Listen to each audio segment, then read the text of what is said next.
Hey, what's going on, chess lovers? This is Maurice Bishop Chess. So y'all know my slogan: "Life is a game of chess." I know, guys. In the last video, y'all saw that I kind of struggled with the Elshad the last time when a 2500 or 2588 did the Queen H5 move on me, and I told y'all that I'm going to, you know, uh, definitely give y'all some tips on how we can come up with something. So I'm definitely will do that. That video will come shortly. I just have to do my homework. But in this video, guys, in this video game, or I said video game, in this video, I actually play against an international master, 2681 guys, and I played the L shot on them, and I crushed them in 17 moves, guys. 17 moves. How is that possible? Well, guys, we're actually about to check this thing out, guys. And this is a little technique, guys. And this is what I'm talking about.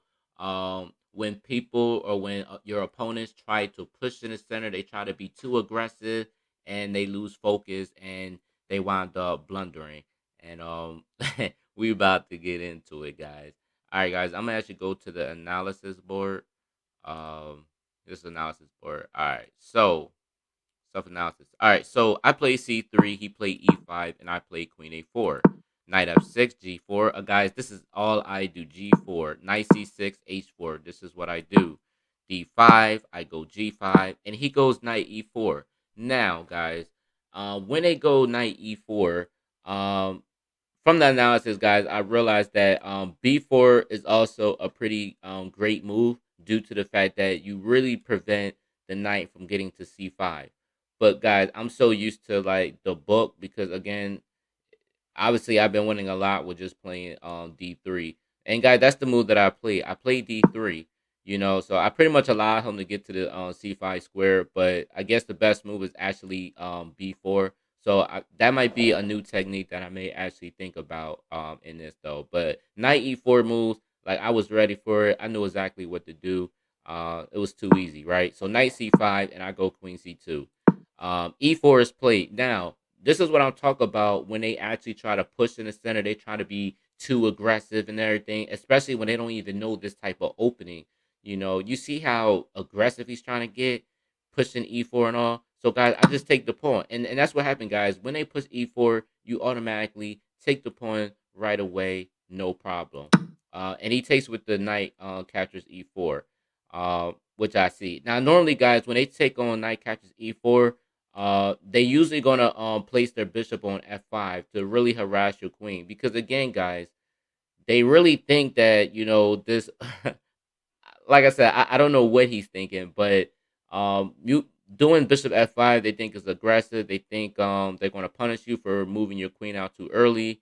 And as you see, guys, he has two pieces out developed. I have no pieces out, and right now, I go knight b d2.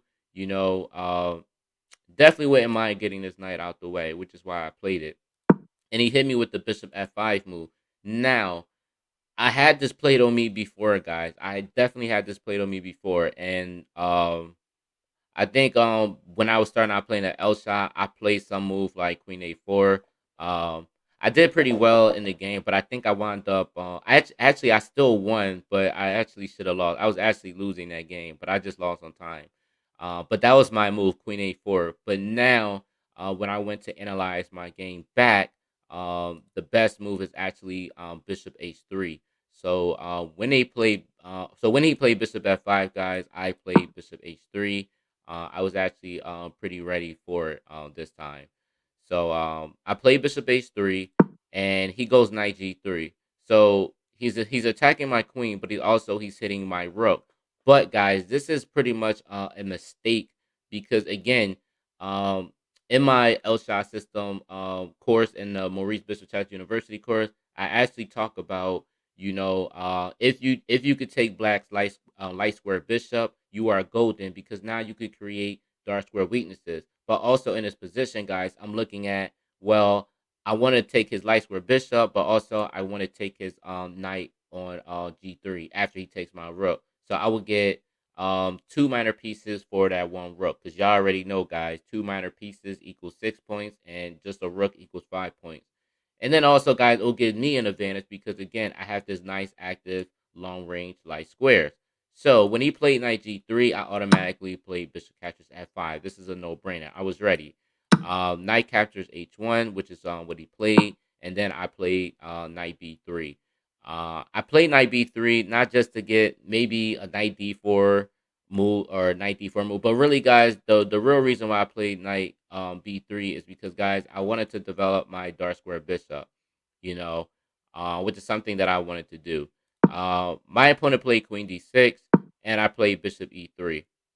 And guys, I played bishop b3 because I want to castle queenside. But when I castle queenside, I just can't castle queenside right away because I need to put this bishop on e3 to defend this pawn on f2. That's the reason why I played bishop e3. And also, I may have some threats like bishop c5, but that's not really the biggest factor. The biggest factor is, guys, I want to castle queenside. And of course, guys, if he can't castle queenside at all because the light square bishop, is controlling the light square, which is the really imperative point why I needed to take that light square bishop. So forget the rook. I didn't really care. So he goes queen h2. And guys, and I think somewhere in the book it actually talks about it's not the exact same position, but it's literally almost similar when black tries to attack your knight or attack your king side. It's almost similar to it. But because, guys, I'm telling you, when I read that book back and forth, guys, literally. But with queen h2, I know this is a mistake though. It looked like he was trying to aim at the h4 pawn or something.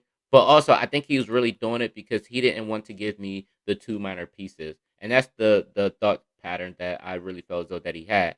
So that's why, guys, I played knight f3. So notice, guys, with knight f3, he can't come to queen g1, trying to get my rook. And the thing is, guys, even if he wanted to, my knight is on b3 anyway. Defending is defended, so it's nothing that he could really do with that at that point.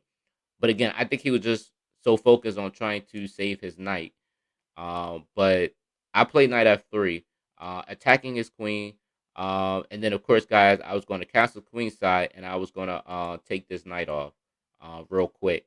And then, of course, guys, I'll have the two minor pieces, and he'll just have the rook, but I'll have the advantage in this position because of my light square bishop having light square weaknesses. And I think I have a lot more space in this position. All right, so my opponent played Queen G2, and as soon as he played Queen G2, guys, I really felt as though, like, yo, man, I think he's really just want to get trapped because, guys, look at this, and this is like a common sense move, guys. Like, there's nowhere for the queen to move. He can't go H3 because the bishop is controlling these light squares, right? Obviously, he can't take because the pawn is here. Um, it's nowhere for the queen to move at all, and this was like literally a blunder, guys, for him moving here. Like, I don't know why. I didn't even expect him to even do this type of move, which is why, guys, I just castled queenside. So, and I think that's kind of like what he wanted me to do to castle queenside because he wanted to go knight captures f2 to save his knight and maybe go knight e4. But little does he know, guys, I hit him with rook g1, and the queen is trapped. There's nowhere for the queen to go. So after he takes, I take, and then, guys, he had to resign in his position. So that was a typical queen trap. For all y'all that actually bought the Elshad System book or whatever, you will see there's a lot of queen traps in that book, and this is one y'all see actual video or chess game analysis of the queen trap. So this was pretty crazy, guys. For once, I didn't play under pressure or whatever. I kept my composure, but I was kind of comfortable in this position, just because I was used to the knight e4 moves playing out. So luckily, fate had it where I always had opponents that played knight e4 and then his bishop f5. And after analyzing the game, I knew exactly what to do with it. But he actually made it a little bit more easier for me just by just focusing on trying to save his black knight, and that was a no. So so yeah, guys. So another tip for y'all guys. Again, after you play a game, always analyze your game, to see where you went wrong, to see any other new ideas that you may actually have. Because again, guys, you would never know until you analyze your every game. Because if you don't do that, you're gonna fall for the same mistakes over and over and over again. So that's just a little tip for y'all. But again, guys, I hope y'all really enjoyed this video. Make sure you like, share, comment. Let me know what you think. And also, guys, don't forget to hit the subscribe button. And also, guys, before I go, I do have to say this. You gonna get the Elshad today. You gonna get the Elshad. I'm gonna have all y'all saying that, John. All right, guys. Peace.